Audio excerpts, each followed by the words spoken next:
Parents et amis, avec Gilles Parent.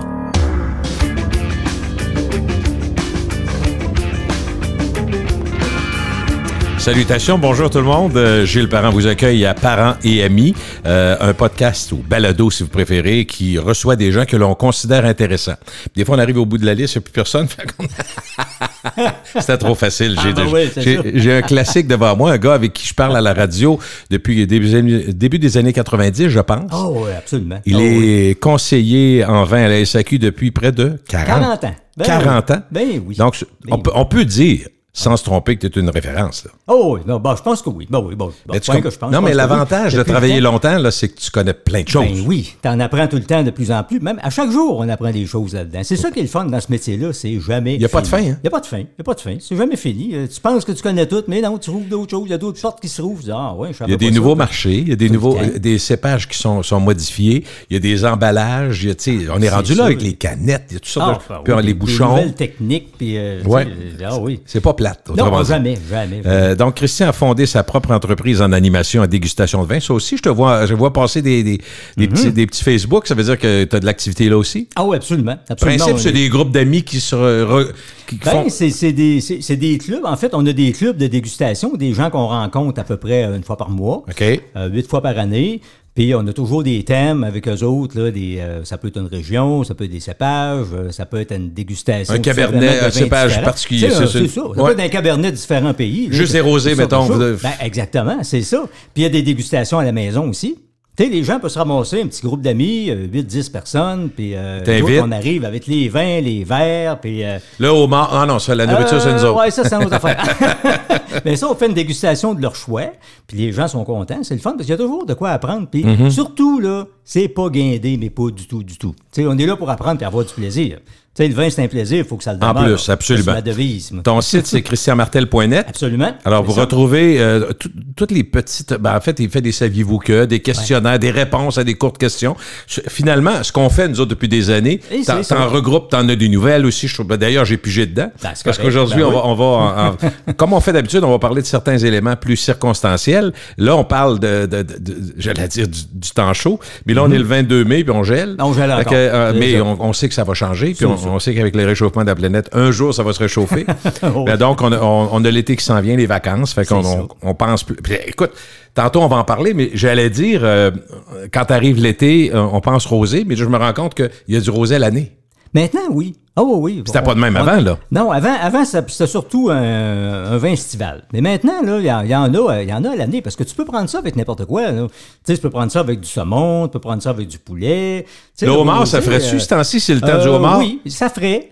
Mais c'est pas idéal. Que moi, je trouve qu'un blanc, c'est encore mieux. Mais tu sais, ça serait mieux qu'un rouge, on s'entend. OK, oui. Moi, des fois, j'ai du fun avec ça, parce que il y a des gens qui nous arrivent et ils disent, moi, là, du blanc, même pas ça, j'en veux pas. Non. Avec un homard, je vais prendre quoi?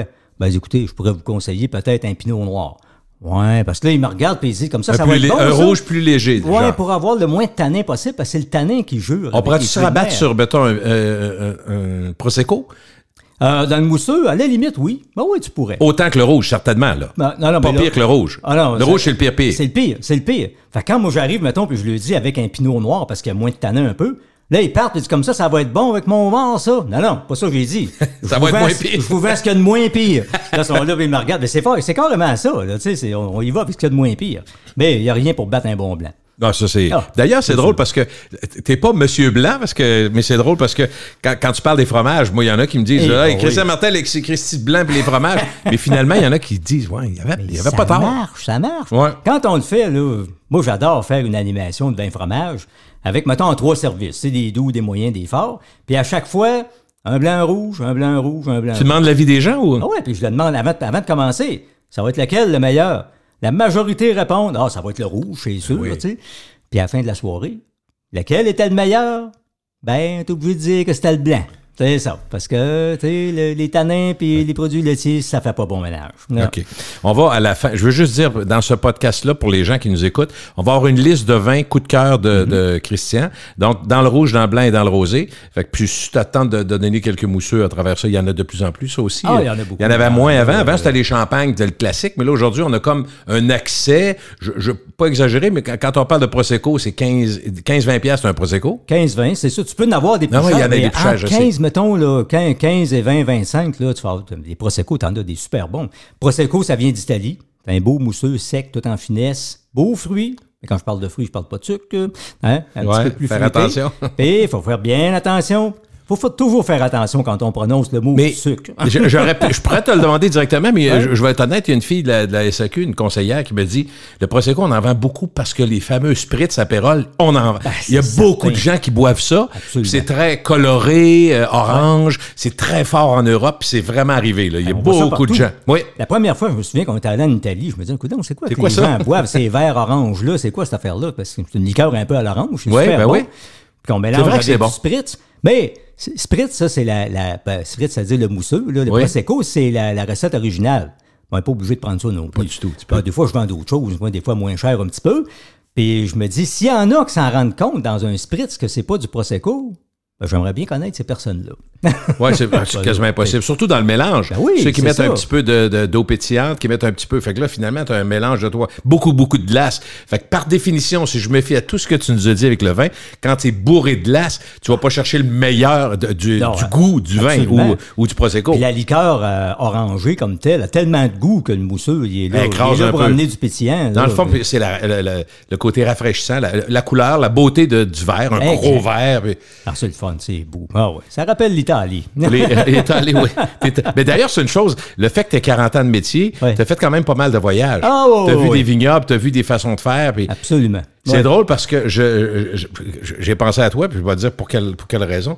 À un moment donné, récemment, il y avait une émission sur l'agriculture, puis particulièrement l'agriculture, tout ce qui s'appelle légumes et autres. Puis il disait, pour que ça réussisse, l'agriculture, il faut absolument dérocher, enlever toutes les roches, puis tout ça. Puis là, je me disais, je pense à Christian qui dit, les meilleurs vins, souvent, sont dans des conditions horribles, en théorie. C'est de la roche, c'est de la pierre, c'est du caillou. Tu te demandes comment ça pousse là-dedans, puis c'est ça qui va forcer les vignes à aller chercher, puiser, puis faire des vins exceptionnels. C'est vrai, c'est le contraire de l'agriculture. Contraire. Quand tu regardes, moi je dis aux gens, quand vous allez dans un vignoble, regardez à terre.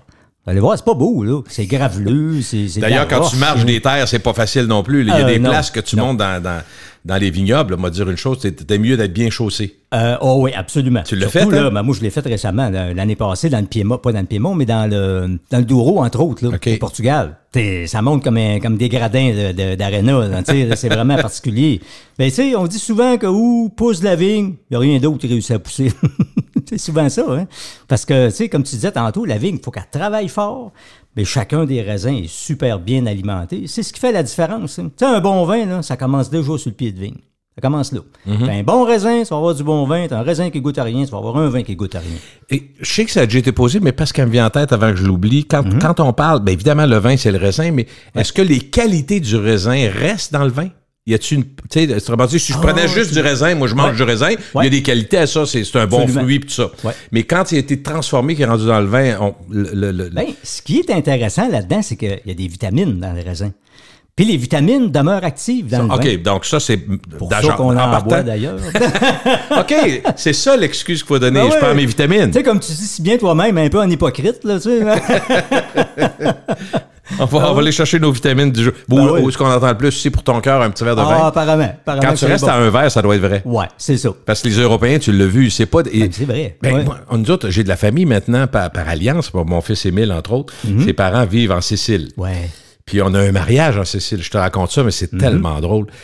Deux choses. Faut que je te raconte 2-3 affaires liées à ça. C'est un gros mariage. Puis tu sais, les Italiens, quand ils marient, c'est sa première fille. Il y a 3 filles. La première fille qui est mariée, fait que c'est la fin du monde, comprends-tu? Et comme ils sont dans un monde où lui-même a des vignobles, il y a des oliveraies. Donc tu comprends que bon. Et moi, quand il me dit on va payer ça à 2. Là, je fais une face. Moi, j'ai pas de vignoble, j'ai pas ci, j'ai pas ça, j'ai pas 5 maisons. Mais le point, c'est pas ça, c'est de voir à quel point on a eu du plaisir, d'une part, et à quel point aussi je suis en train de perdre mon idée complètement, je me suis mis à tirer partout, mais allons-y avec la réception, c'est plus ça qui est drôle. Ça. La réception, lui, le fait est qu'il trouve qu'on boit comme des cochons. Arrête donc, toi. On boit beaucoup. Il trouve qu'on boit. Les Américains, il y a beaucoup d'Américains, mais les Canadiens, entre autres, il a remarqué les Québécois. Ben, je t'explique. Okay. C'est un mariage, il y a toutes sortes d'invités. Et à un moment donné, une des choses qui est dite, c'est que, vu qu'il fait très chaud, évidemment, en Sicile, puis ça se passe au début septembre, il fait encore très, très chaud. Oui, c'est prévu que dans un gros récipient, il va y avoir 2-3 bières italiennes, Peroni, Moretti et autres, dans de la glace, puis tout ça. Fait que lui, il calcule au nombre d'invités, mettons qu'il y avait 150 invités, tout ça, les Italiens boivent moins de bière, ils en boivent, mais tu sais, c'est que bon. Alors, il fait un calcul. Juste te dire, la soirée commence, mettons, après la réception, c'est-à-dire la célébration, puis mettons qu'à 8 h du soir, ça commence, puis ça va aller jusqu'à 3 h du matin. À 9 h moins quart, il n'y a plus une bière. Pardon? À quelle heure? À 9 h moins quart. 45 minutes après le début, il n'y a plus une bière. Ah, ouais. Lui a prévu faire jusqu'à 3 h du matin. Fait que tu vois le genre. OK. Fait que c'est ça. On boit une bière de soif. Oui, absolument. Puis le vin aussi, c'est que la différence fondamentale, c'est que c'est vrai. Parce que c'est une des choses dont on parle beaucoup entre amis, puis dans des discussions sur le vin, le plaisir qu'on a à boire du vin, recevoir des amis, le contexte, tout compte. Là. Mais souvent, c'est la quantité. On boit vite. Moi, je sais que je bois vite. Puis mais eux autres, là, ils vont en prendre presque à tous les jours. Mettons, un verre au dîner, des fois un ou deux au souper, mais ça arrête là. Que ça soit lundi, vendredi ou samedi, ou tu comprends? Mais nous autres, la fin de semaine arrive, puis on se pompe.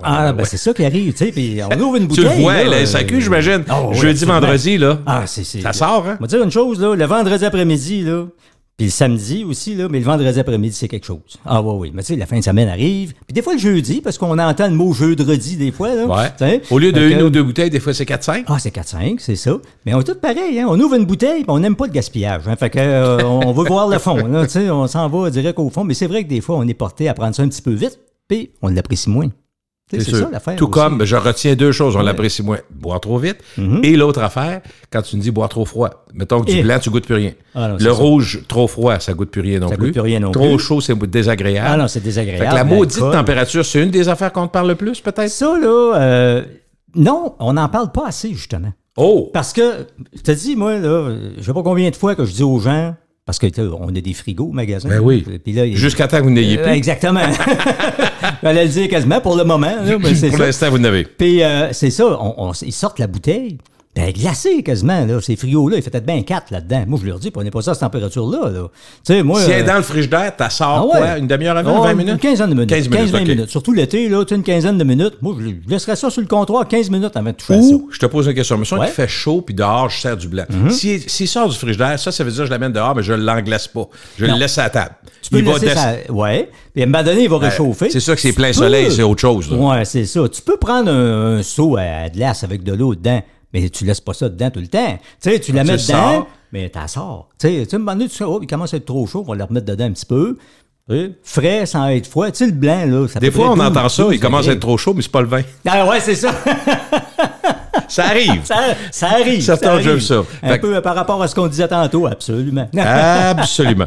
Je veux qu'on parle, on va parler des tendances actuelles, parce qu'il y a toujours des tendances. Est-ce qu'il y a des pays, on a parlé à un moment donné, il y a à peu près 15 ans, l'Australie, à un moment donné, c'était très fort, les bines, c'est ça. Je dis pas que c'est ta terre, mais là, on parle plus du Portugal, beaucoup. Le Portugal, mais pas juste, on en parle, il y a tellement. On connaît tous des gens qui sont allés l'année passée ou qui y vont cette année. C'est fou. Je vais te dire, là, c'est une destination, parce que moi, je suis quasiment rendu qu'une deuxième carrière, là, tu sais, oui, conseiller en voyage, mais des fois conseiller en voyage, tu sais.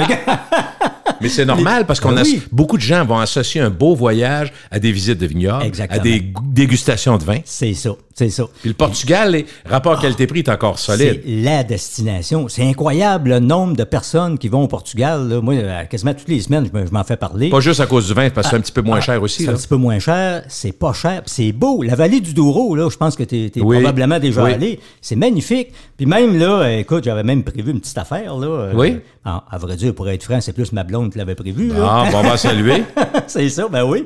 Tu sais, parce que il y a des maisons où tu peux aller, entre autres, là, chez Carvala. Ça, là, c'est à Pignao, t'es dans le Douro, c'est au pied, c'est à peu près à la même distance que le fleuve. Là, je parle de hauteur, mettons. Mais eux autres, ils t'amènent dans un autobus à des places où je n'irais même pas là en auto. Là.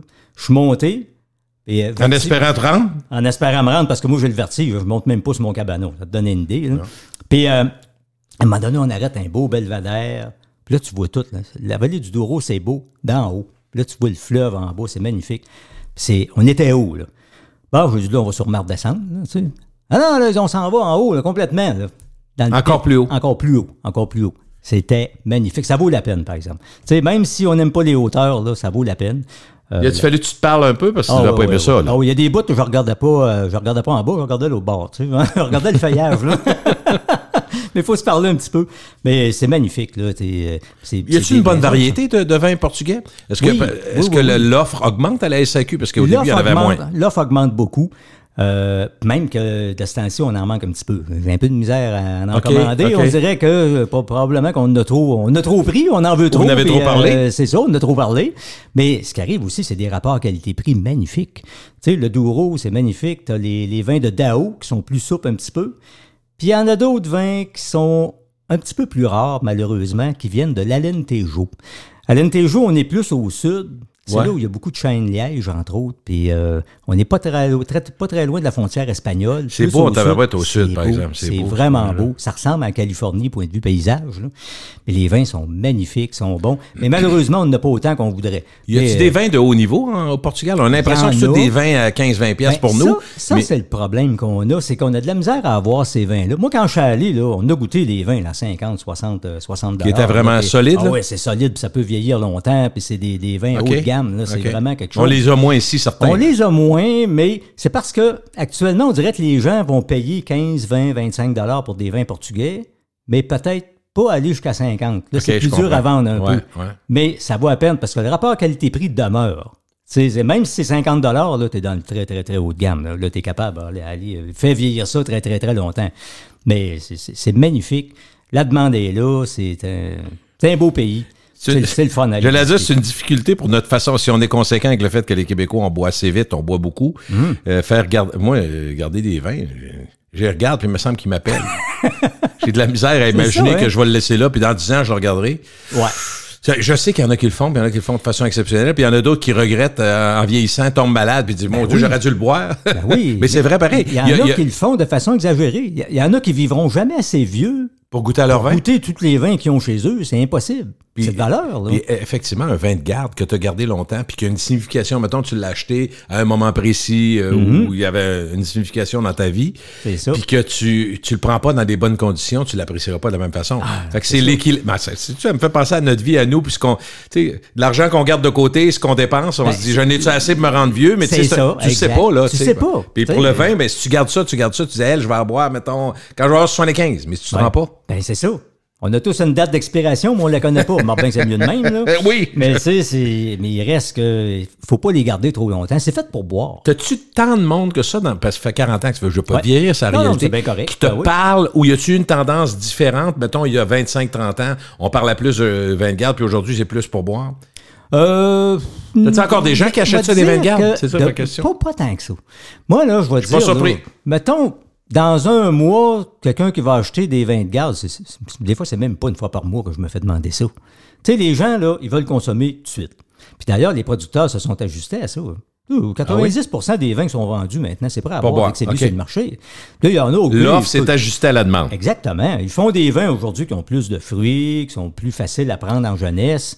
Mais autrefois, c'était pas ça. Les vins, il fallait les garder. Ça se peut-tu que c'est que les maniaques, ceux qui ont des caves à vin à pu finir, passent aussi par des intermédiaires qui vont passer par la SAQ pareil, mais je comprends, mettons, un restaurant ou quelque chose comme ça, pour commander des vins qui n'existent pas. En fait, que la SAQ est toujours là parce que c'est l'État, là, mais tu comprends ce que je veux dire? Il y en a qui passent par une caisse de 12, 2 chums, 6 chacun, qui valent 80$ chaque. Ça, il y en a. Même de Okanagan, n'importe où, mais qu'on n'aura pas à SAQ, mettons. Ce qu'on appelle l'importation privée. C'est ça. Pour avoir des produits là, qui sont différents. C'est peut-être plus ceux qui gardent leur vin qui font ça. Ou ceux qui ont plus de moyens, là? Oui, ceux qui ont plus de moyens ou ceux qui veulent des vins tout simplement différents. Mais c'est sûr que la plupart, je te dirais, oui, c'est des gens qui vont garder des vins chez eux là, pour faire vieillir pendant longtemps. La plupart, oui, je te dirais oui. Parlons de la SAQ, ce qui est en magasin, ce qui me frappe, puis qui a dû frapper bien du monde, 2-3 affaires, puis je veux voir si c'est populaire ou c'est juste parce qu'on nous met ça d'en face. Mais quand on arrive aux caisses de la SAQ, c'est évident maintenant le nombre de mix. Ah, c'est terrible. Du gin avec tellement que moi, j'en perds. Je me dis, d'après moi, il y a des conseillers qui ne savent même pas tout ce qu'ils ont tellement qu'il y a de produits. Écoute, je vais être franc avec toi, là, j'en fais partie. Il y a trop de produits qui arrivent? Surtout, avez-vous gin et telle affaire? Peut-être. Surtout que moi, je suis principalement dans le vin. C'est ta ça spécialité. mon label. Puis des fois, c'est une clientèle plus jeune qui arrive. Avez-vous telle sorte de mix? Là, le nom ne vient pas. Là. Attendez un peu. Là, il faut que j'aille à l'ordinateur, puis tenez ça.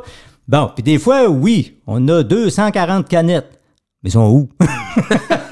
C'est à ce point-là, des fois, là, tu sais. Ah oui? Ben, comme tu dis, il y en a en avant des caisses, il y en a partout dans les frigos, mais c'est populaire. C'est populaire. Des mix, en canette. En canette, c'est ça. Beaucoup en canette. Mettons un gin tonic, il est déjà fait. C'est déjà fait. Après ça, un spritz, c'est déjà fait. Exact. On se casse pas la tête. C'est ça. Puis si on comprend que c'est le prêt à boire, dans le fond? C'est ça.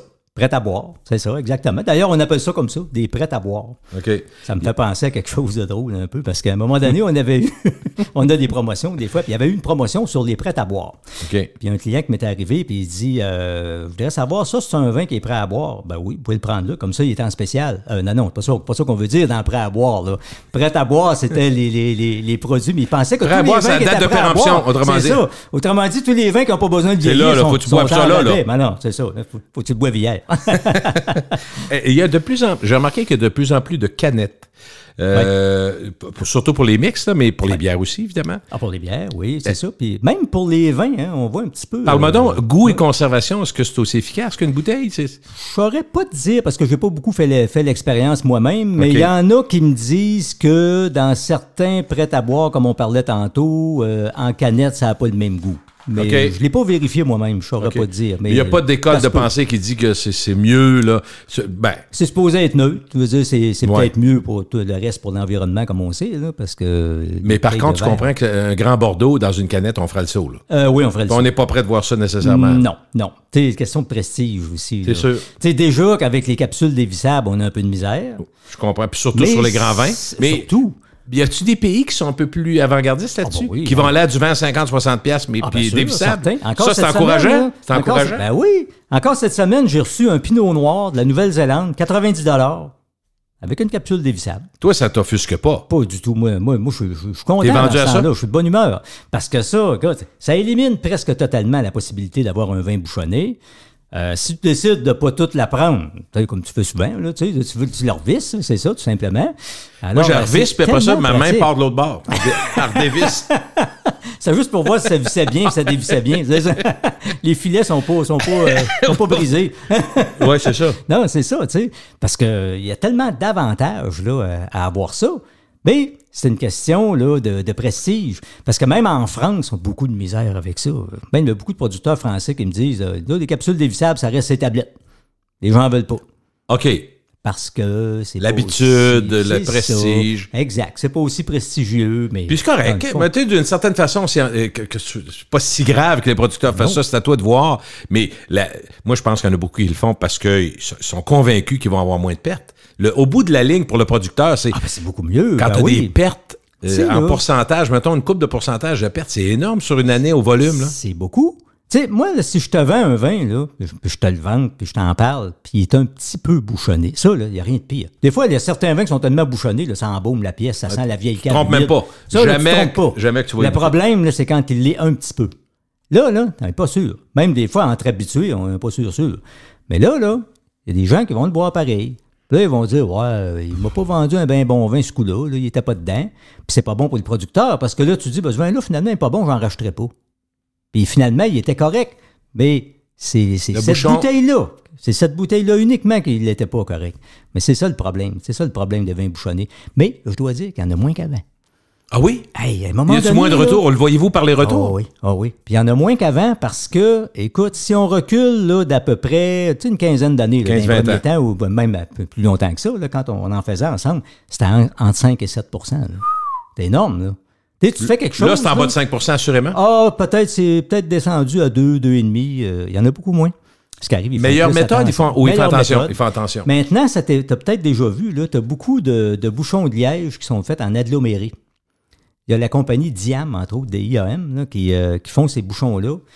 Et c'est comme tous des petits morceaux de liège, mais avec un liant alimentaire, avec un liant. Mm-hmm. Puis, apparemment que ça élimine la possibilité d'avoir des vins bouchonnés. Donc, les bouchons de liège sont plus performants. Plus performants qu'avant.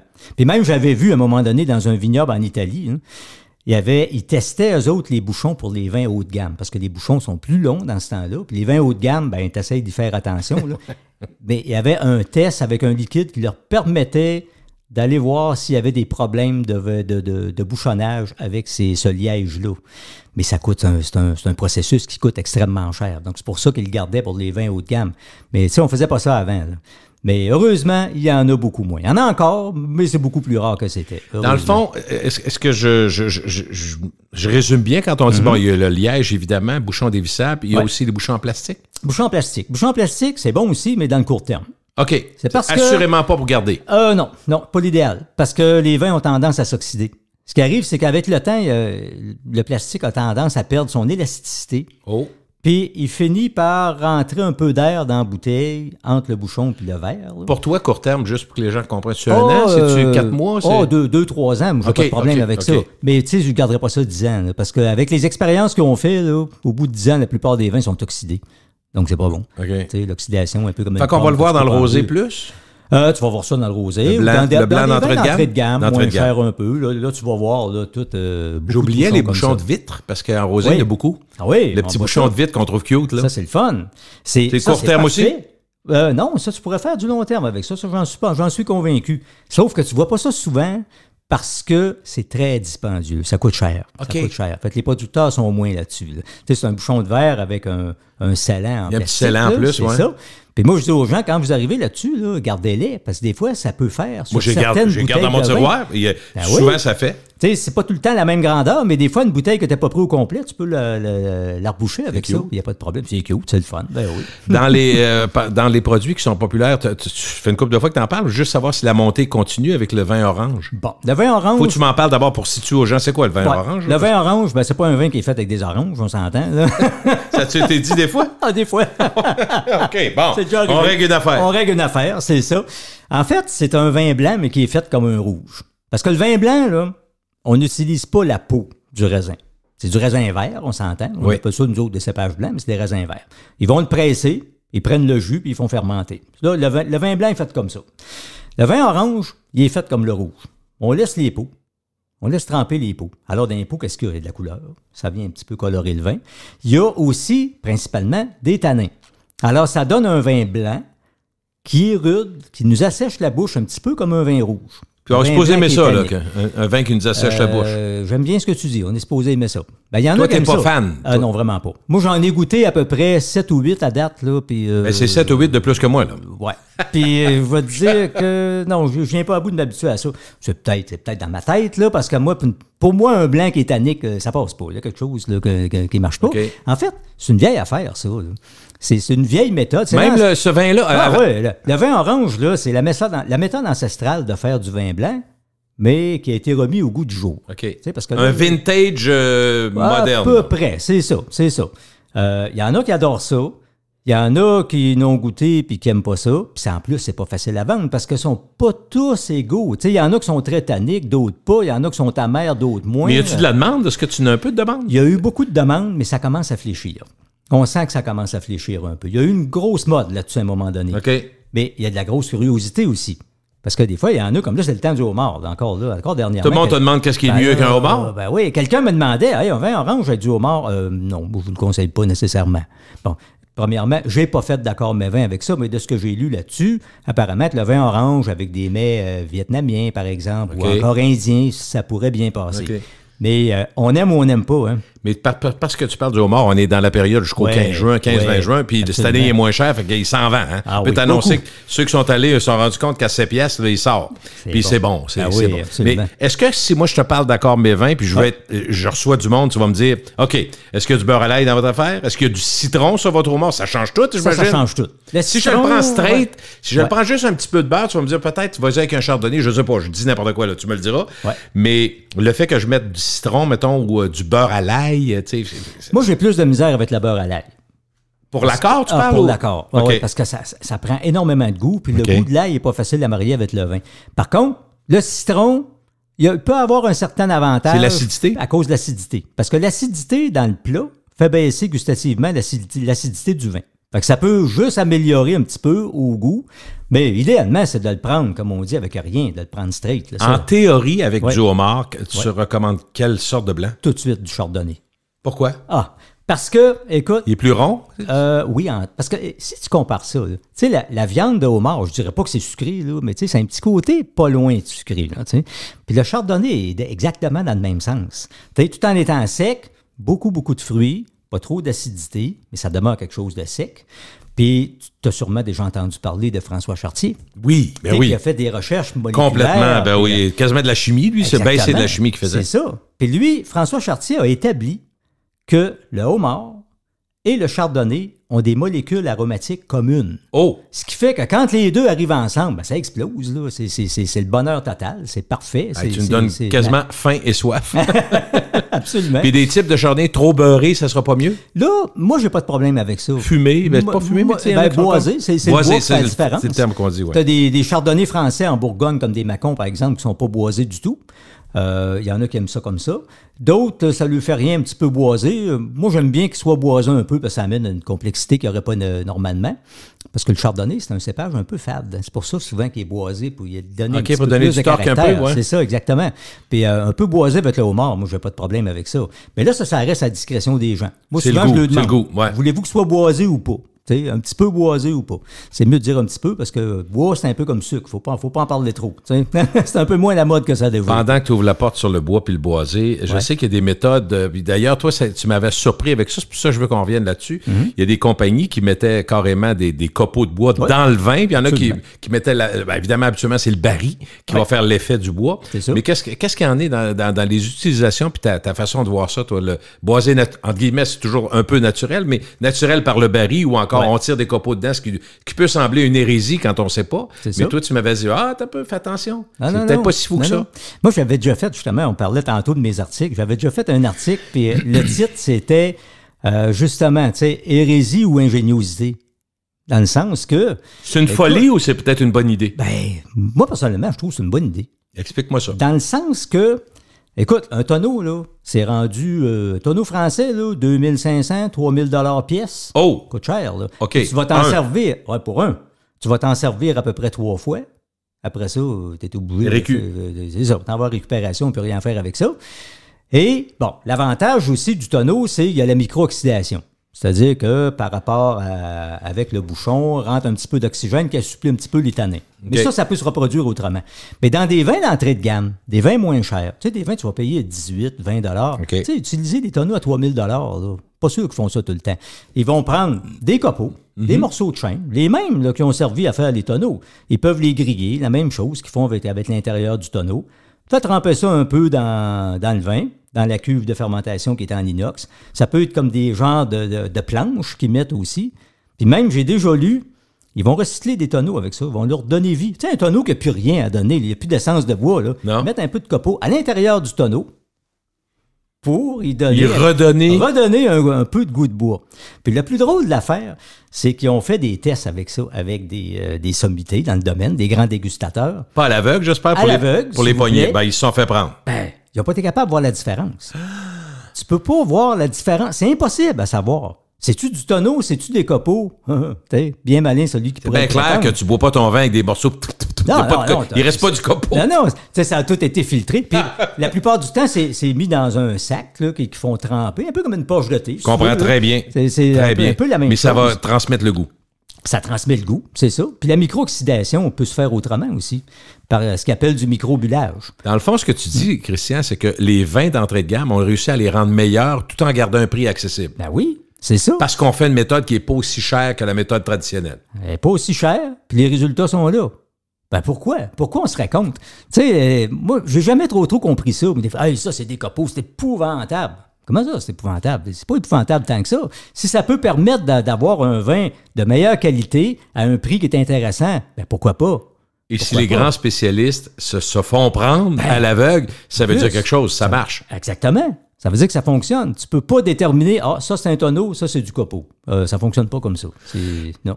Y a-tu des... Est-ce que les classiques, j'allais dire, tu sais, un bout de temps, ensemble, je me rappelle, ça fait longtemps, là, tu sais, qu'on fait des chroniques, puis un bout de temps, tu me disais, ben là, les Français, les gens les trouvent trop chers, là, puis après ça, tu me dis, il y a comme un retour, les vins français reviennent, on en vend plus. On est où dans les tendances? Je sais que l'Italie, la France, l'Espagne, il y a beaucoup de producteurs, puis le Portugal, puis bon, il y a d'autres pays, là, puis les États-Unis, évidemment, il ne faut pas les oublier. Mais y a-tu une tendance de pays qui sont forts présentement? Il y a une tendance vers les pays, les anciens pays.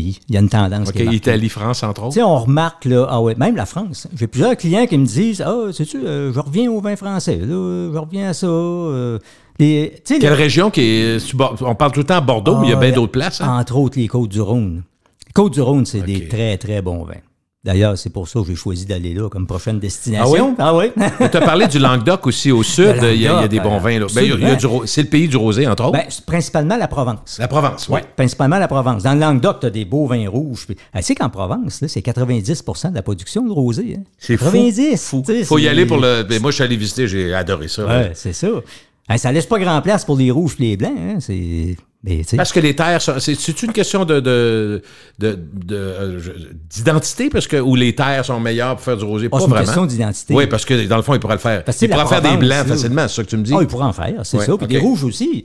Mais, tu sais, quand tu penses à la Provence, tu penses à quoi? Les vacances. Les vacances. Le rosé, ça va ensemble. C'est une belle idée quand même, parce que ça dans le fond, ce que ça représente, ce qu'elle évoque pour nous, les vacances, justement, puis combien de gens vont en Côte d'Azur, en bord de mer, c'est quelque chose. C'est ça. Tandis que le Languedoc, à côté, lui, on va plus aller dans des vins rouges, beau rapport qualité-prix. Puis les Côtes-du-Rhône, moi, j'ai toujours dit, les Côtes-du-Rhône, c'est les grands oubliés. Ah oui? Mais parce que, tu sais, quand on parle de la France, on parle des grands Bordeaux. Tout le temps. On parle des grands Bourgognes. On parlait du Languedoc-Roussillon aussi pour les rapports qualité-prix. Puis les Côtes-du-Rhône, on n'en parle pas. C'est quelle région exactement, Côte-du-Rhône? Au centre? C'est au centre de la France? C'est en fait le prolongement sud de la Bourgogne, si tu veux. OK. Tu as la Bourgogne, puis tu t'en vas vers la Provence. Mais tu n'es pas en bord de mer. Tu n'es pas en bord de mer encore. OK, c'est ça. Non, tu n'es pas en bord de mer. Alors que Bordeaux, les Bordelais, c'est pas le plus bord de l'eau. L'Atlantique, c'est ça. C'est ça, je comprends. Parce que ça change beaucoup pour la culture, tu es d'accord? Oui, parce que les Côtes-du-Rhône, c'est même divisé en deux. Tu sais, t'as la partie sud, où est à Châteauneuf-du-Pape, par exemple. Puis ça, c'est 95 de la production des Côtes-du-Rhône est là. Au nord, t'as un petit 5 mais des vins de très haute gamme. Tu sais, on parle des Hermitages, des Cornas, des Côte-Rôties, des Cros Hermitages, des Saint-Joseph, là, des vins de Syrah, autant que possible. C'est vraiment très, il n'y a pas de volume, là, moins de volume. Il y a moins de volume. Il y a moins de volume, mais c'est de la haute qualité. Okay. Tu sais, c'est vraiment, là. Puis même, tu sais, t'as des beaux Côtes-du-Rhône à 20, 25 $, puis la qualité est là, on va dire. Puis des blancs aussi. C'est honnêtement, c'est le genre de produit, si t'en as entendu parler, si tes amis t'en ont parlé, ou vous allez voir un conseiller de la SAQ, dans le fond, il y en a beaucoup qui connaissent ça plus que nous.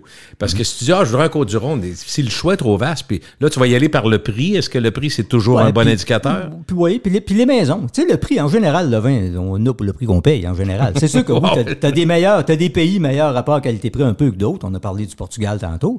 Mais en général, t'en as pour le prix que tu payes.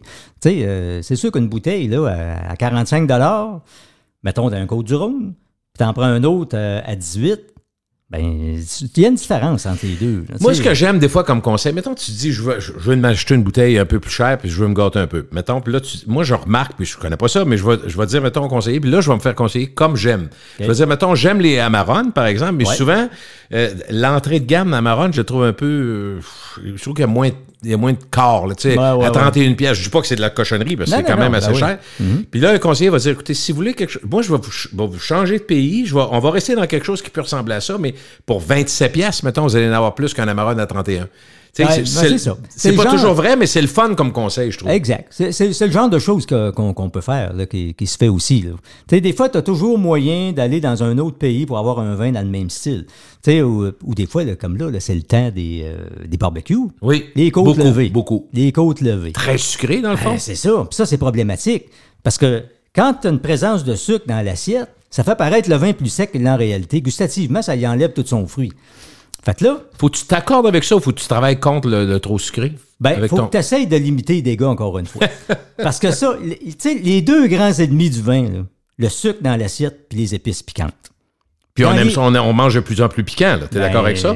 Tout est rendu... Non, je sais. Moi, non, mais c'est comme par exemple... Tu remarqueras à l'épicerie, le ketchup piquant, moutarde piquante, tout est rendu... Il y a plein de produits piquants. Là. Ça, c'est vrai. Puis ça, il n'y a rien de pire, parce que les épices piquantes, là, au contact de l'alcool, ou quoi? Ça met le feu. Hein? OK, au contact de l'alcool, ça devient encore plus... En bouche, là, avec l'alcool, ça met le feu, là. Écoute, ça brûle. Fait que là, comment tu veux goûter ton vin correctement? Puis le problème du sucre, comme je disais tantôt, ça y enlève du fruit.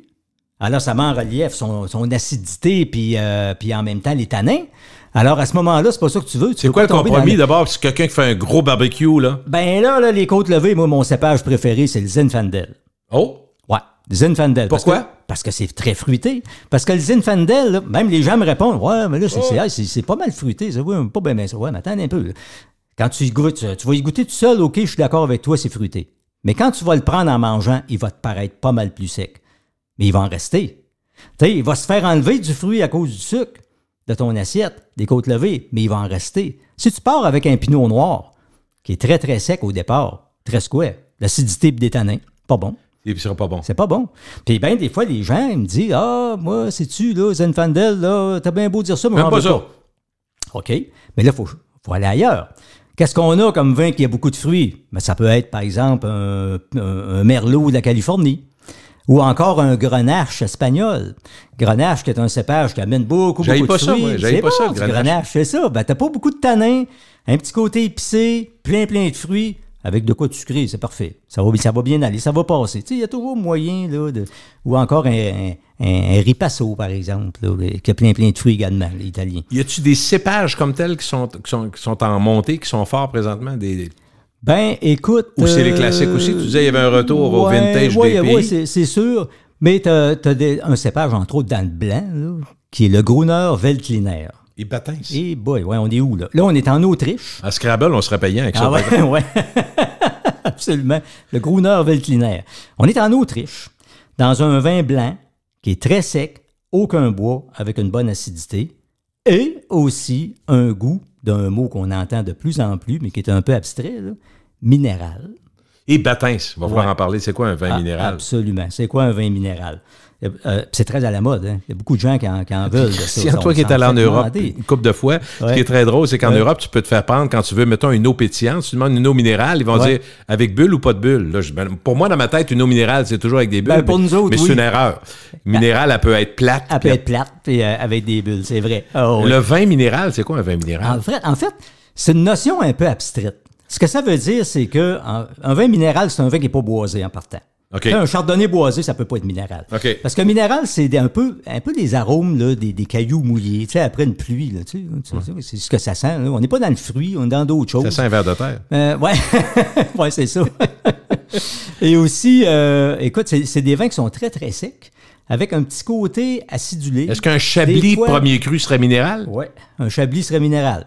Il peut être considéré comme minéral. Parce qu'il va être moins beurré, il va être moins rond. Exact. Un Chablis, c'est très sec avec une bonne acidité. Puis tu vas avoir la même chose aussi dans un Sancerre, par exemple, avec le Sauvignon, sec avec une bonne acidité. On n'a jamais de bois, pas trop de rondeur, c'est-à-dire pas trop de fruits. C'est un goût que les gens apprécient de plus en plus, c'est ça je comprends? Oui. Il y a une demande pour le minéral. Il y a une demande pour ça, beaucoup. Est-ce qu'en définition, quelqu'un qui va dire un vin très sec, tu as plus de chances d'avoir un minéral s'il est très sec? Oui.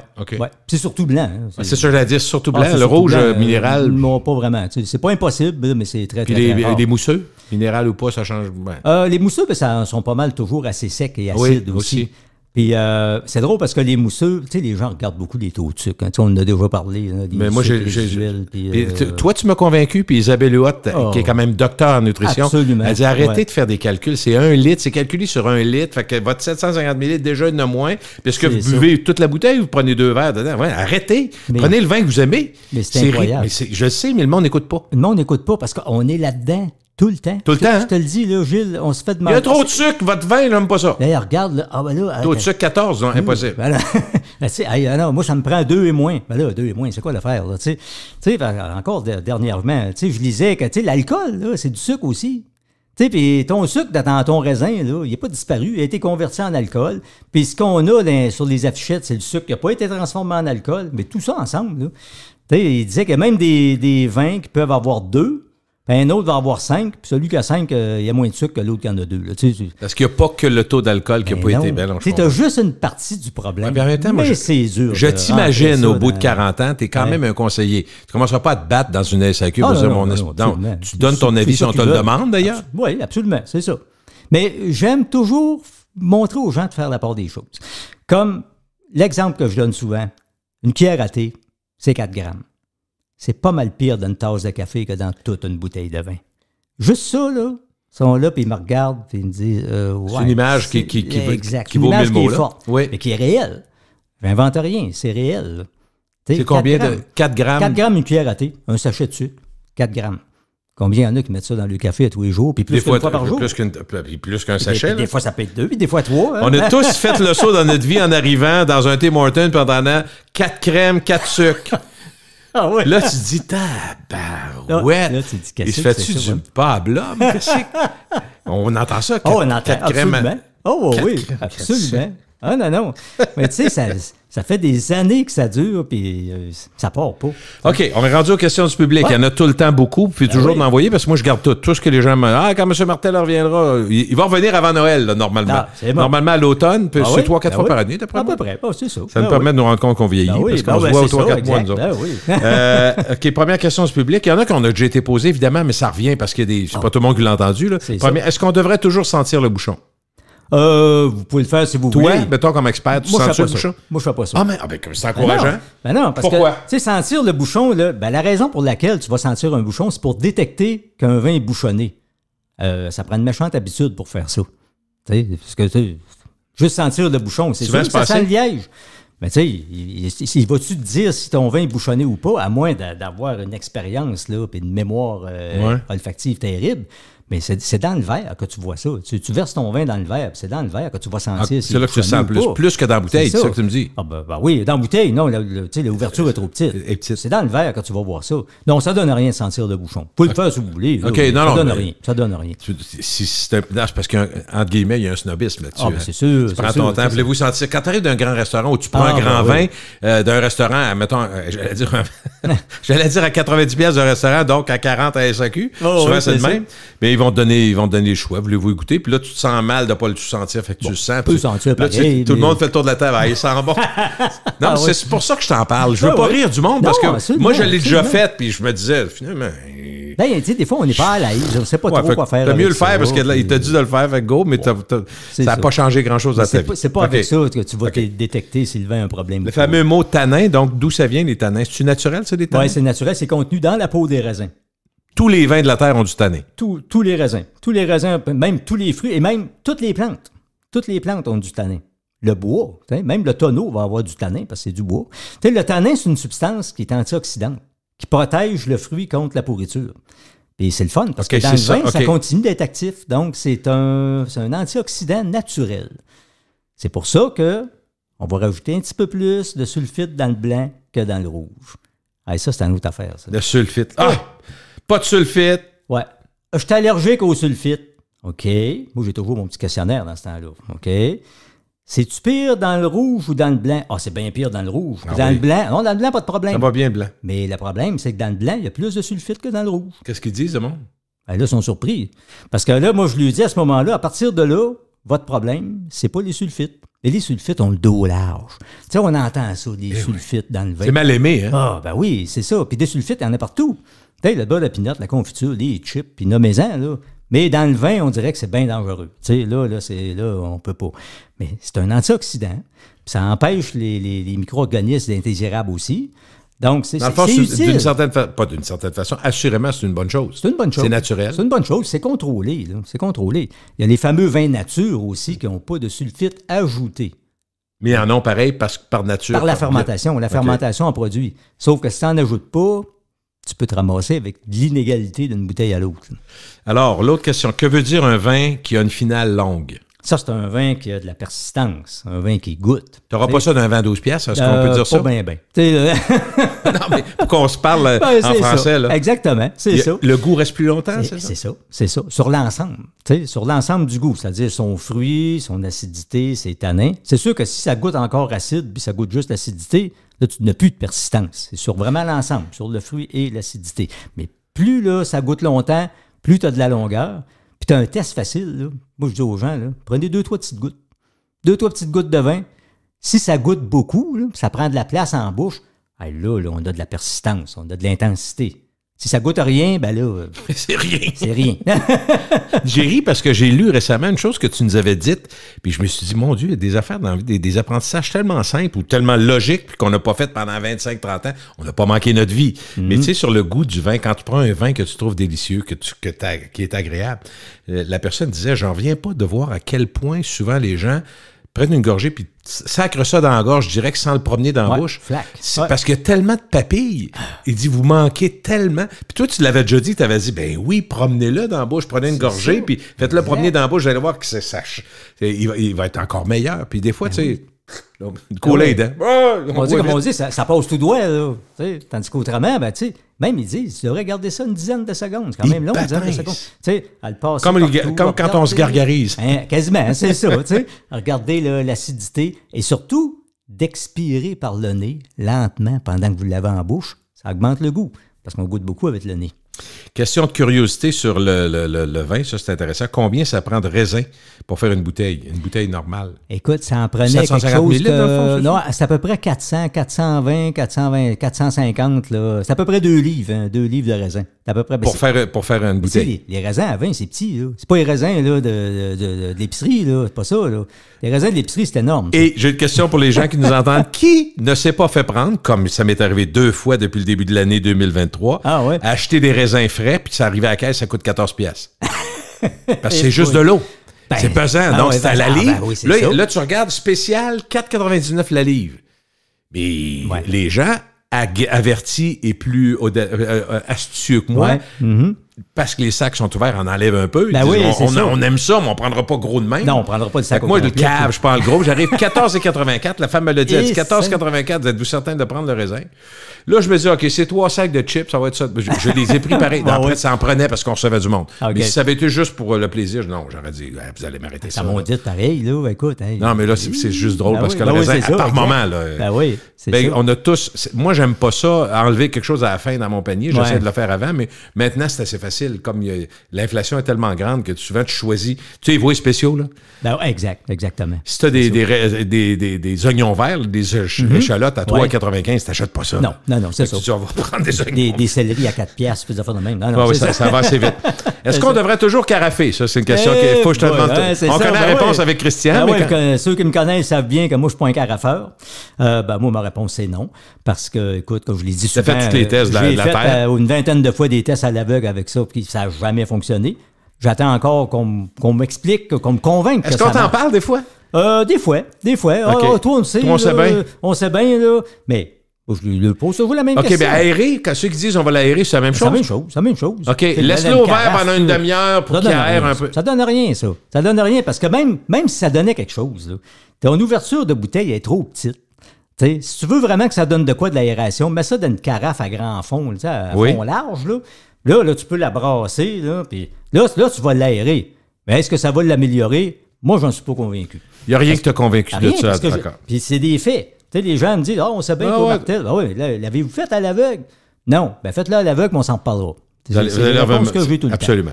Voilà. Est-ce que le rosé est du vrai vin? Ben oui, pourquoi c'est pas du vrai vin? Non, mais il y a du monde, des fois, qui dit du rosé. C'est un mélange, une goutte de rouge. Non, on sait que c'est pas ça, là. Mais... C'est comme un rouge qui est très, très pâle, dans le fond. C'est qu'on fait tremper les raisins, parce que la couleur est contenue dans la peau du raisin, puis ça, c'est enfermé là, dans tes petites alvéoles, très, très, très, très dures. Ces petits alvéoles-là vont se défaire au contact de l'alcool produit par la fermentation et la chaleur causée par celle-là aussi. Avec ces deux éléments-là, la couleur se libère tranquillement. Alors, ton jus qui est blanc au départ, à force de faire tremper les peaux des raisins rouges, va se colorer tranquillement. Quand ça atteint la couleur que tu veux, on sépare. Donc, est-ce qu'on pourrait dire de façon un peu vulgaire que le rosé, c'est du pré-rouge? Ben, on pourrait dire ça. Parce que ceux qui produisent du rosé, on dit ça a l'air niaiseux, mais il y a une étape cruciale. Si on dépasse, il est trop rouge, il est trop fort, il est trop aussi. Il y a vraiment, c'est une couple de jours, hein, pas beaucoup. C'est pas long. Il y a une période. Des fois, ça peut être quelques heures, puis c'est pas facile de faire du rosé. C'est pas facile. Non, c'est du vrai vin. C'est du vrai vin, parfait. On ira pas dire aux producteurs que c'est pas du vrai vin. C'est vrai que ça se boit à l'année, hein, l'offre, on le voit, l'offre. C'est sûr qu'il y en a plus l'été. Comme là, ça commence à rentrer. Là, parce que c'est un produit qui est encore aussi estival. Parce qu'on regarde, là, quand un samedi là, qu'il fait soleil, là, on va en vendre du rosé. Mais s'il fait froid et il pleut comme dernièrement, oublie ça. Mais évidemment, il y a des rosés à 12$, puis il y en a maintenant, j'en ai vu à 31 l'autre fois. J'ai dit, est-ce qu'on peut seulement 45 $. Mais là, qu'est-ce que ça va faire par rapport à un rosé? Mais mettons par rapport à un qui est habituel, là, mettons le pive. Le pive, on en voit. Des choses comme ça. Oui. Ben, ça va avoir une concentration plus forte. Comme on disait tantôt, là, de la longueur plus intense. Puis plus un rosé de repas aussi, là, que de prendre en apéro. Plus de corps un peu. C'est ça, exact. Plus goûteux, plus intense, là, tout en plus. As-tu déjà essayé un rosé plus cher? J'avais essayé, écoute, de mémoire, il y a une couple d'années, un rosé qui était à peu près ça, une quarantaine de dollars. Là. Et ça fait une bonne différence? Ça fait une bonne différence. Mais souvent, on le prend comme vin de soif. C'est une autre affaire. Non, c'est ça. Vin de soif, des fois, le problème du rosé, quand t'es une gang, ça en prend 3-4 bouteilles. Ben, c'est ça. Tout le monde prend ça quasiment comme du Kool-Aid. Hey! Ben ouais, puis c'est ça le problème. Parce que c'est aussi alcoolisé que les autres vins. Ben oui. Mais ça se boit tout seul, surtout quand il fait beau et il fait chaud. Il y a des effets. C'est pas le vin qui vient rouge, mais ta face. Ouais. Ta face vient rouge, ça se peut pas mal. Ouais. Est-ce que le rosé, on se sert comme du blanc? Même température? Même température que le blanc. Ben, pas glacé non plus, parce que tout ce qui est glacé, ça goûte à rien. On perd complètement le goût. Même chose que le blanc.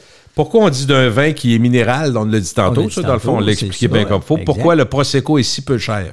Bien, entre autres, là, Prosecco, c'est un vin mousseux italien, mais qui n'est pas fait avec la fameuse méthode traditionnelle ou champenoise. Tu sais, la méthode traditionnelle qu'ils utilisent en Champagne, c'est la deuxième fermentation en bouteille, s'il vous plaît. Puis après ça, il faut enlever les dépôts. C'est beaucoup de manutention. Ça coûte cher. OK. Alors, on le fait plus simple. Là où on fait plus simple, parce que la deuxième fermentation qui amène la prise de mousse, parce que la fermentation est toujours accompagnée d'un dégagement de gaz carbonique. Ouais. Mais là, si tu fais ça dans une cuve pressurisée, ben, le gaz carbonique ne peut pas sortir.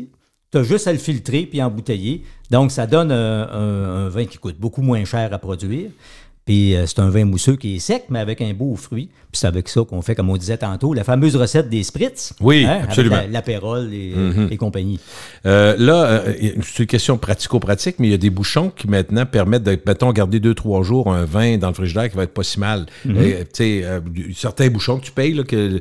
je ne sais pas s'il empêche l'air de s'oxyder ou je ne connais pas ça assez, là, mais tu peux garder ton vin puis qu'il va être encore aussi bon une couple de jours. Mais là, on demande si c'est vrai pour les mousseux. Y a-tu des bouchons à mousseux? Il existe des bouchons spéciaux pour les mousseux, mais il ne faut pas oublier qu'il y a de la pression dans la bouteille. Hein?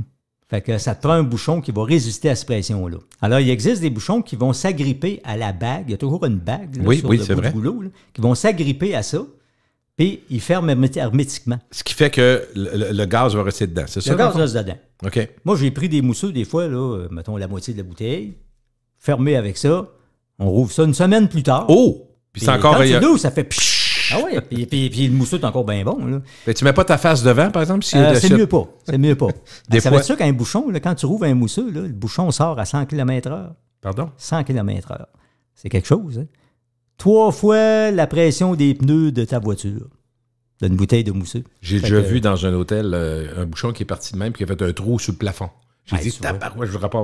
Non, faut pas se mettre la face là. Pourquoi on dit santé avant de prendre un verre? C'est une vieille affaire, ça? C'est une vieille affaire, ça. Ça, vous l'avez déjà su. Bon, on a déjà parlé, il me semble. Je pense que c'est comme ça pour pas...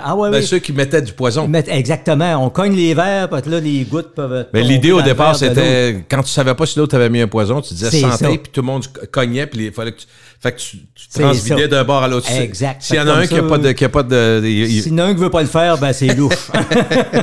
Du vieillissement sur lie, LIE, c'est quoi?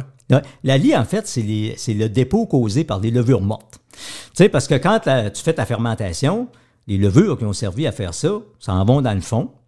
Et puis, ils disparaissent pas, mais il faut les enlever. Et bien souvent, c'est dans les vins blancs qu'on fait ça, on va remélanger ces levures-là.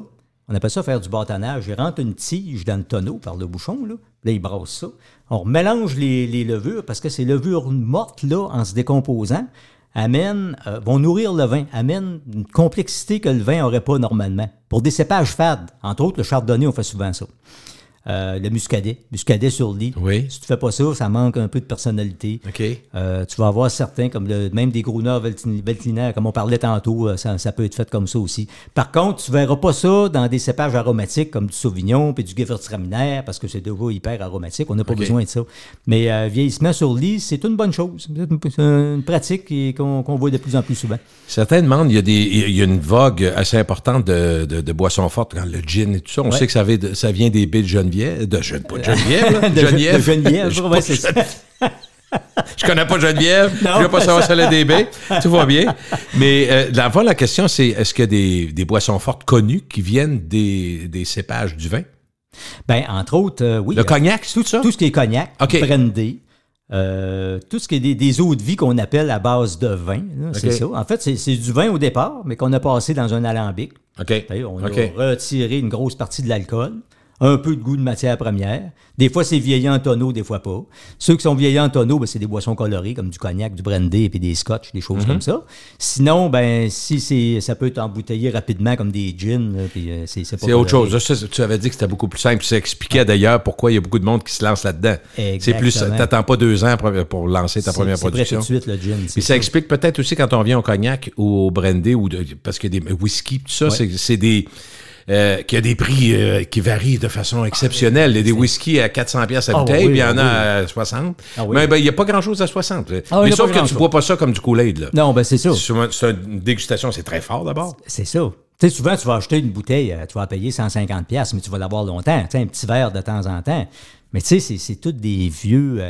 c'est un assemblage, en fait, là, parce qu'il y a des tonneaux, là, des produits qui sont dans les tonneaux depuis nombre d'années, tu sais, peut-être 30-40 ans. Oui, je comprends. Puis là, ils font des mélanges avec ça pour avoir un goût précis. Le temps joue pour beaucoup dans le prix aussi. On doit laisser le temps autant de faire ce qu'il y a à faire. C'est ça. Puis bien souvent, tu vas t'acheter, par exemple, un scotch où c'est marqué 12 ans. Ça veut dire que la plus jeune eau de vie dans ta bouteille a passé 12 ans dans un tonneau. Tout le reste, c'est plus, là. OK, c'est toujours le plus jeune élément. Toujours le plus jeune. C'est le plus jeune qui est écrit. Pendant que tu parles d'assemblage, j'ai découvert, je me rends compte que j'ai un plaisir, je sais pas pourquoi, parce que j'ai peur que tu me dises tout des restants, mais des assemblages de vin rouge, entre autres Grenache, Syrah, 3, 4, 5.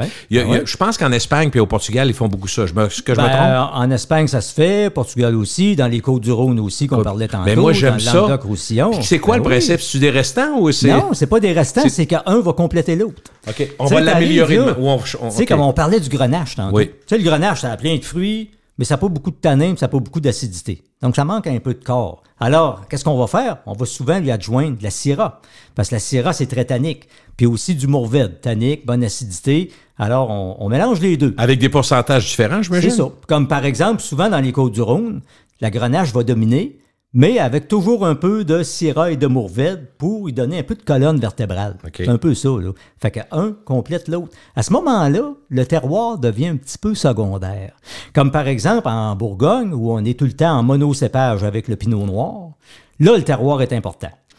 Là, par exemple, parce que là, tu vas avoir un vignoble, puis souvent, c'est tout clôturé, des belles clôtures là, de pierre, puis l'autre à côté n'aura pas le même goût, même si ils sont un à côté de l'autre. Même qu'apparemment, j'ai lu ça pour une vérité, anciennement, c'est les moines là, qui ont tous décortiqué ça en Bourgogne, là, les fameux terroirs. Puis pour savoir c'était quoi la différence d'un terroir à l'autre, ils goûtaient. Ils goûtaient la terre. C'est peut-être la terre en bouche. Pour savoir. L'histoire dit aussi qu'il a mis plein d'affaires dans la bouche aussi. Des raisins, des tomates. Absolument. Mais goûter la terre, on l'a fait jeune, parce qu'on ne savait pas. On mangeait des sangs noirs aussi. C'est ça. Un vin liquoreux puis un vin moelleux, c'est pareil? Ben presque. Un vin liquoreux, c'est vraiment un vin qui est très, très, très sucré. Là. Comme des sauternes, par exemple. Des vins qu'on appelle de dessert ou des vins de fromage. Avec les fromages, un vin liquoreux, c'est vraiment très, très bon. Souvent, on va utiliser le terme moelleux, mais moelleux, c'est un terme un peu plus large. Des fois, on va dire d'un vin qui a beaucoup de moelleux, un vin qui a beaucoup de fruits, par exemple, mais sans être nécessairement sucré. Mais liquoreux, on pense tout de suite à un vin qui est sucré. OK. On est rendu à tes coups de cœur. Hey! Veux-tu nous parler un peu? Ben, tu as quelques idées pour des blancs, des rosés et des rouges. C'est 5? Tu en as mis 5 de chaque? J'en ai mis 5 de chaque. Je veux rappeler aux gens qu'on va mettre et les codes codes et les... Je vais tout mettre ça sur mon Facebook. Gilles Parent, c'est assez facile à trouver sur Facebook. Et probablement sur LinkedIn aussi. Fait que je vais les laisser là. Je vais essayer de les mettre en haut de mon... Comment on appelle ça, là, la page, peu importe. Bon, ça, ils vont rester là, puis ils sont retrouvables. Alors, ça va être avec la chronique de jeudi qu'on va mettre de Christian. Je vais faire les deux en même temps. Donc, vous aurez et le lien pour aller écouter le podcast. Et également, il y en a qui vont juste copier-coller, puis moi, j'ai garde après ça. Je m'envoie avec ça. Puis, tu dis Christian Martel là-dessus. Christian Martel, il connaît rien là-dedans. C'est des blagues, je te dis. OK, tu commences avec quoi? Les blancs, mettons? On commence avec les blancs. J'ai mis 5 choix, des choses que j'ai goûtées récemment. Il y en a un, entre autres, c'est un Gavi. Les Gavi, on connaît peut-être pas ça, mais des fois, c'est le fun d'explorer, aller trouver des nouvelles choses. Gavi, on est dans le Piémont. Le Piémont, on pense tout de suite au Barolo. Oui. Les Barbera. Mais il se fait des blancs aussi avec le cépage Gavi, parce que c'est pas un cépage, c'est l'endroit. Cépage cortésé, mais qui donne des blancs secs, là, quand même, assez aromatiques. Là. Moi, je trouve ça excellent. Après ça, justement, dans les costières de Nîmes, qui font partie techniquement des Côtes-du-Rhône, il y a le château Mourgue-du-Grès. D'ailleurs, les Côtes-du-Rhône blancs, là, c'est magnifique.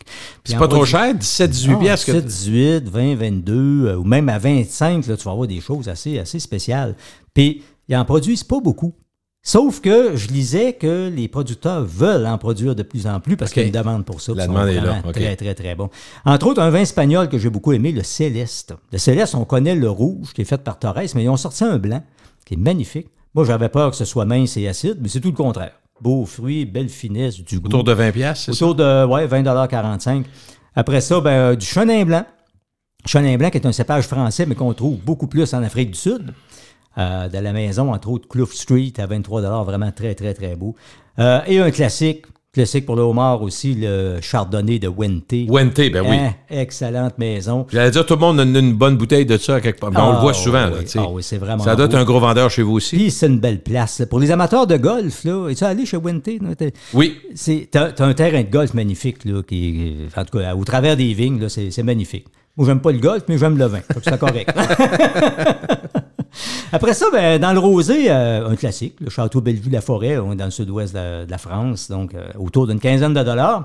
Il y a aussi en France le château Puech-Haut, dans une bouteille. La bouteille est spéciale. Une bouteille là, givrée, un peu plate, parce que des fois, on se méfie de ça. Hein. Les vins, des fois, qui sont vendus plus pour le contenant que pour le contenu, mais dans ce cas-ci, là, le contenu vin est bon. Il n'y a pas de problème. Un autre dont j'ai parlé il n'y a pas longtemps aussi dans mes chroniques, Cibonne Tentation. Ça fait un beau jeu de mots. Oui. La maison Cibonne, C-I-B-O-N-N-E. Puis ils ont rajouté Tentation. Beau rosé de Provence, justement, à 24 $, très, très beau. Après ça, le vieil avant, un Tavel. Tavel pas en Bourgogne, mais dans les Côtes-du-Rhône. Une des rares appellations dédiées entièrement au rosé. Un Tavel, c'est tout le temps rosé. OK. Rosé de repas, ça goûte. Puis j'ai même goûté un rosé québécois du domaine Saint-Jacques, en pinot noir. Très bien. Mais tranquillement, au Québec, pour des raisons, vous aviez expliqué, quand on avait reçu Luc Lescarbot, vous deux, vous aviez parlé de la façon de mieux protéger les vignes l'hiver. Oui, puis ce qui fait qu'on en allonge, puis on a des meilleurs vins. C'est encore vrai, j'imagine. Puis les vignes le réchauffement de la planète, c'est ici aussi. C'est juste bon. C'est juste bon pour ça, là? Pour ça, c'est très bon. Oui, je suis d'accord avec toi. C'est très bon. Ça permet un meilleur mûrissement des raisins, donc c'est vraiment quelque chose de bien. Puis dans quelques rouges, il y a le château de Narges aussi, toujours dans les costières de Nîmes, un peu style Côte-du-Rhône, des arômes un petit peu épicés, là, autour de 20 $, c'est très, très, très beau. Dans le Portugal, Portugal, la Flor do Crasto. Magnifique vignoble en passant. C'est pas évident d'y aller, mais un courant. Ça va à peine. On est dans le Douro, là, c'est magnifique. Rendu là, tu as des vues à couper le souffle, là, c'est magnifique. Mais c'est quelque chose. Des petites routes tortueuses et vertigineuses, là, c'est pas évident. Un de mes vins préférés, la Tota. C'est un Barbera d'Asti. Le Barbera, là, beau cépage, plein de fruits, une petite acidité, pas trop de tanin, très, très, très beau. Et aussi un Ripasso. Hein? C'est comme un petit Amarone, si on veut, de la maison Nicolis, Sécal. OK, avant l'Amarone, ce serait le Ripasso, c'est ça? Oui, c'est le Ripasso, c'est ça. Le Ripasso, lui, il passe entre l'Amarone et le Valpolicella. Valpolicella, plus léger. L'Amarone, on est dans le plus corsé, un petit peu plus intense, puis plus goûteux, plus coûteux aussi. Et en même temps aussi, le Ripasso, il passe exactement entre les deux. Autour de 25 $. C'est très, très, très, très bon. Magnifique. Okay. Je voulais te faire entendre quelque chose, mais là, j'ai manqué mon coup, mais ça peut arriver que Wi-Fi, non, Bluetooth, on va y aller avec ça. Okay. Est-ce que j'existe? Je m'essaye. Ah, c'est bon, parfait. J'ai ça ici. Je connecte, ça connecte, ça va être drôle, on va avoir du fun. On va finir avec quelque chose. Parfait, ça. Ah, oubliez l'appareil, non. Ah ouais? Ben... Ah, la technique, c'est fini, Internet, ça va fermer. Ah, c'est ça. Christian, merci beaucoup, Christian. Ça a été un plaisir encore une fois. Ben oui, toujours un plaisir. Donc, Christian Martel, la SAQ de Cap-Rouge, toujours? Oui, exact. Est-ce que vous le trouvez bon? Ah, il est bon, hein? Ah, il est très, très bon. Salut.